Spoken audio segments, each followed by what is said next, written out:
ప్రస్తుతం మత మార్పిడిలనేవి చాలా జరుగుతున్నాయి. సనాతన ధర్మం నుంచి వేరే ధర్మానికి మార్పిడి చేసేవాళ్ళు. ఇలాంటివి జరుగుతున్న క్రమంలో కొంతమంది మాకు ఎల్లమ్మ తల్లొచ్చింది, నాకు నాగమ్మొస్తుంది అని జెప్పేసి మీడియాలకెక్కి రచ్చ చేస్తున్నారు. అలాంటి వారిని ఆపేదెలా? ఎవరు ఆపక్కర్లా. నేను ఇప్పుడే ఒక ఇంటర్వ్యూలో చెప్పాను. మన ఏవ కారణం మనుష్యానాం బంధమోక్షయోః అని శాస్త్రం చెప్తుంది. నీకు అర్థం కాకపోవచ్చు. నీ మనసే కారణం. ఒకటి స్క్రిజోఫినియా అనేటువంటి ఒక వ్యాధి ఉంది, దానికి మందు లేదు. ఆ స్క్రిజోఫ్రెనియా వ్యాధి ఉన్నటువంటి వాళ్ళకి ఏమవుతుందంటే ఎదురుగా మనుషులు కనపడుతుంటారు, వాసనలు వస్తుంటాయి, చెవులకి మాటలు వినపడుతుంటాయి, కళ్ళకు కనపడుతుంటారు. వాళ్ళు బురద వాసన వస్తుందని కడిగేసుకుంటారు. మనకేమీ రాదు, వాళ్ళకి వస్తుంటుంది. దీనికి మందు లేదు. దానికి కారణం ఏంటి అంటే అది మానసికమైనటువంటి ఒక వైకల్యం. అలాగే ఇక్కడ దేవుళ్ళు కనపడుతున్నారు, ఇదంతా కూడా. నేను ఇప్పుడే కథ చెప్పాను. రామకృష్ణ పరమహంసకి కాళికాదేవి కనపడేది. ఒక గురువుగారి దగ్గరికి వెళ్ళాను, నాకు కాళికాదేవి కనపడుతుంది, ఆవిడతో మాట్లాడుతున్నాను ఇది అంటే, ఓ పిచ్చోడా అది కాదురా అన్నారు. ఓకే. ఇప్పుడు వీళ్ళకి వచ్చింది, వాళ్ళకి వచ్చింది, రామకృష్ణ పరమహంసకి వచ్చింది ఒకటే అని నేను చెప్పట్లా. ఎవరి విశ్లేషణ వాళ్ళు చేసుకుంటారు. కానీ కథలు చెప్తున్నా, అక్కడ ఉన్నటువంటి విషయం. రామకృష్ణ కథామృతం అనేటువంటి బుక్, దేంట్లోనే ఈ కథ ఉంటుంది, తోతాపురి గురించి. ఆయన గురుగారు తోతాపురి దగ్గరికి వెళ్ళారు. ఆ కాళికాదేవిని కత్తి తీసి నరికే అన్నారు, నీకు కనపడేదని. అప్పుడు నేను నీకు బోధన చేస్తాను అంటే, కత్తి ఎక్కడ దొరుకుతుందంటే నువ్వు అమ్మవారు ఎక్కడ కనపడిందో కత్తి అక్కడే ఉంటుంది. అంటే కత్తి కల్పన, అమ్మవారు కల్పన, నీ మనస్సే కల్పన. అలాగే వాళ్ళకి వచ్చేటటువంటి దేవతలు, నాగమ్మ తల్లి వీళ్ళు కనపడుతున్నారు అన్నది నేను దానికి చెప్పాను. అహం బ్రహ్మస్మి అనేటటువంటి ఆర్యోక్తిని అనుసరించి ప్రతి ఒక్కరిలోనూ భగవతత్వం ఉంది, నీలోనూ ఉంది. అక్కడ పత్తిలు వేసే లేకపోతే ఎవరో అమ్మవారు పొందుతున్నారు అంటున్నారు. అమ్మవారు పోనక్కర్లా, అమ్మవారు తానే అయి ఉన్నారు నిజానికి. నువ్వు అమ్మవారివే, నీలోనూ ఆత్మశక్తి ఉన్నది, అందరిలో ఉంది. అలాగే ఈ పిచ్చివాడిలోనూ ఉన్నది, రామకృష్ణ పరమహంసలోనూ ఉన్నది, మనసే వీళ్ళలో ఉంది. మన ఏవ కారణం మనుష్యానాం బంధమోక్షయోః. నీకు బంధం కలిగించడం నీ మనసే. ఇప్పుడు డ్రెస్ వేసుకోవాలనుకున్నది ఎవరు? నువ్వేనా? ఎవరైనా చెప్పారా ఇలా వేసుకోవాలి? 4-5 సార్లు అద్దంలో చూసుకున్నావు, ఇది బాగాలేదు, ఇది బాగాలేదు. మరి బాగోలేదు ఎందుకు కొనుక్కున్నావు? అన్ని డ్రెస్సులు ఉన్నాయి, కానీ ఈరోజు ఇది నీకు నచ్చింది అంటే నీ మనసుకు అలా అనిపించింది కాబట్టి. నాకు నచ్చిందా లేదా కాదు నీ డ్రెస్సు, నీకు నచ్చింది కాబట్టి అందరికీ నచ్చుతుందని నువ్వు అనుకున్నావు కాబట్టి. అంతేగాని అందరికీ నచ్చిందో లేదో మనకు తెలియదు. అందుకు నీ మనసే కారణం. నీకు దైవం కనిపించాలన్నా, పిచ్చి రావాలన్నా. అందుకు దీనికి మందు లేదు, దానికి మందు లేదు, ఆయనకే మందు లేదు.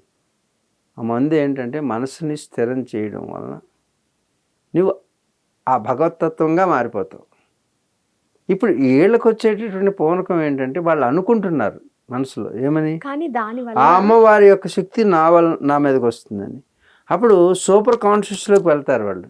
వాళ్ళు చెప్పింది జరుగుతుంది అంటే ఆత్మశక్తికి అన్నీ తెలుస్తాయి. నీకు తెలుసు, ఆ వాళ్ళకి తెలుసు. ఇప్పుడు నా చూపుల్లోంచి నేను భక్తిభావంతో నిన్ను చూస్తున్నానా, లేకపోతే విరక్తి భావంతో చూస్తున్నానా, లేకపోతే కామభావంతో చూస్తున్నా అనేది నీకు అర్థమవుతుందా? అర్థమవుతుంది కదా. ఇలాగే ప్రతి ఒక్క విషయం నీ మనసుకు అర్థమవుతుంది. ఎందుకంటే నీ లోపల ఆ డేటా అంతా ఉన్నది. దాన్నే ఆత్మ అంటారు. ఆత్మశక్తి అందరికీ ఉన్నది. ఆత్మశక్తిని ఏ రూపంలోకి నువ్వు కన్వర్ట్ చేసుకుంటావు, ఈ వెలుగు, ఈ లోపల ఉన్న విద్యుత్తుని బల్బులోకి పంపిస్తే వెలిగింది. ఇంకొకరు ఏం చేస్తున్నారు, ఫ్యాన్లోకి పంపిస్తే తిరుగుతుంది. ఏంటంటే వెలగటం లేదు అనకూడదు, ఆ గ్యాడ్జెట్ని బట్టి ఈ పవర్ పనిచేస్తుంది. అలాగే ఆత్మశక్తి అక్కడ ఏదో చెప్తారు కదా తెలంగాణలో, ఏమిటది ప్రశ్నలు చెప్తారు. తెలంగాణ గవర్నమెంట్ కూడా వచ్చి వింటుంది కదా ఈ కాలజ్ఞానం. రేపు భవిష్యత్తులో సంవత్సరంలో ఏం జరగబోతుంది ఇది అని అమ్మవారి గుడిలో చెప్తారు కదా, బోనాలు ఎత్తుకున్న తర్వాత. ఆ సిగాలు ఊగుతడం ఏదో మీ భాష నాకు అర్థం కాదు. ఆ సిగాలు ఊగుతారట. సిగాలు ఊగిన తర్వాత చెప్తారు. ఎస్, దాంట్లో కొన్ని నిజంగా కనుక ఆ కాన్షియస్ అంటే ఆధ్యాత్మికంగా ఉన్నటువంటి గురువు కాబట్టి మేము చెప్తున్నాం, హిమాలయ గురువుగా వాళ్ళు చేసే దాంట్లో చెప్పలేకపోవచ్చు. ఎందుకంటే వాళ్ళకు అనుభవం వస్తున్నది నిజమే కావచ్చు. వాళ్ళు చెప్పేది వాళ్ళే చెప్తున్నారు, అమ్మవారు కాదు. ఎందుకంటే అమ్మవారు అనేది ఒక శక్తి. ప్రతి ఒక్కరిలో అమ్మవారి శక్తి ఉన్నది, నీలో ఉంది, వాళ్ళలో ఉంది. వాళ్ళు జాగృతం చేసే పరంపరలో నుంచి వచ్చారు. తరతరాలుగా వాళ్ళ డిఎన్ఏలో జాగృతం చేసేటువంటి టెక్నిక్ వాళ్ళలో ఉంది. అర్థమవుతుందా? ఎవరు అంటారు, జోగినీలు అంటారు, వీళ్ళందరూ. వాళ్ళు ఏమన్నారు, దేవుణ్ణి పెళ్లి చేసుకున్నాను అన్నారు. ఎలా ఎలా దేవుడు ఎవడు పెళ్లి చేసుకున్నానికి? బట్ అన్నోన్ ఒక ఆలోచనని వాళ్ళు అడాప్ట్ చేసేసుకున్నారు. ఆలోచన కెమిస్ట్రీగా మారుతుంది, కెమిస్ట్రీ యాక్షన్గా మారుతుంది, యాక్షన్ రిజల్ట్ అవుతుంది.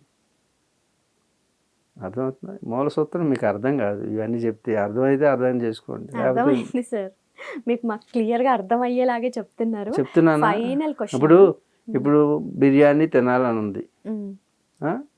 బిర్యానీ వదిలే, హైదరాబాద్ బిర్యానీ వద్దు, కానీ నిమ్మకాయ, మంచి ఎల్లోయిష్ నిమ్మకాయని ఉంది కదా, ఆ నిమ్మకాయ ఇలా ముట్టుకుంటే దాని నిండా నీళ్ళు నిండిపోయి ఉన్నాయి. ఇలా కోసిన వెంటనే ఏమవుతుంది? వాటర్ వస్తుంది. చిమ్ముతుందా? చిమ్ముతుంది. చిమ్మిన దాని మీద ఉప్పు కారం వేసుకుని ఇలా నాకేమనుకో, ఎలా ఉంటుంది? బాగుంటుంది. నీ నోట్లో ఇప్పుడు నీళ్ళు వచ్చినాయి కదా, వచ్చినాయా?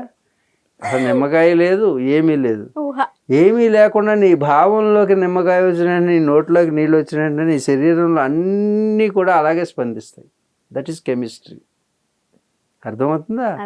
కెమిస్ట్రీ అనేటటువంటిది ఎలా అయితే బయటకు వస్తుందో, అలాగే భావాన్ని బట్టి నీ వాక్కు కూడా, వాక్శుద్ధి కూడా అలాగే వస్తుంది. వాళ్ళు చెప్పినవి జరగచ్చు.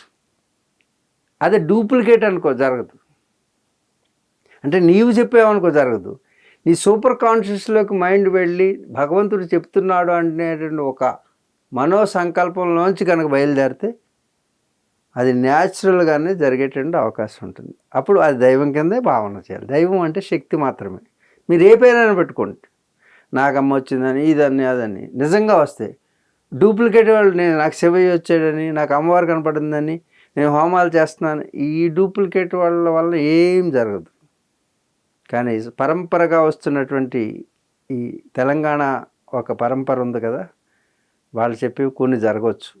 వాళ్ళని అనుసరించి కొంత డూప్లికేట్లు వచ్చారు. ఉపాసన లేకుండా, సాధన లేకుండా, పరంపర అంటే వాళ్ళ వంశ పరంపర లేకుండా వచ్చిన వాళ్ళు చెప్పేవి దొంగలు వీళ్ళందరూ.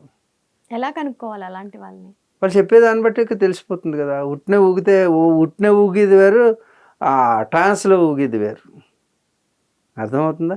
స్క్రిజోఫినియా పేషెంట్లకి అమావాస్యకి పూర్ణానికి పెరుగుతుంది, వీళ్ళకి అమావాస్య పూర్ణానికే పూనకాలు వస్తాయి. ఈ రెండింటి యొక్క వాటర్ లెవెల్స్ పెరగడం వలన సైంటిఫిక్ రీజన్స్ ఉన్నాయి వీటికి.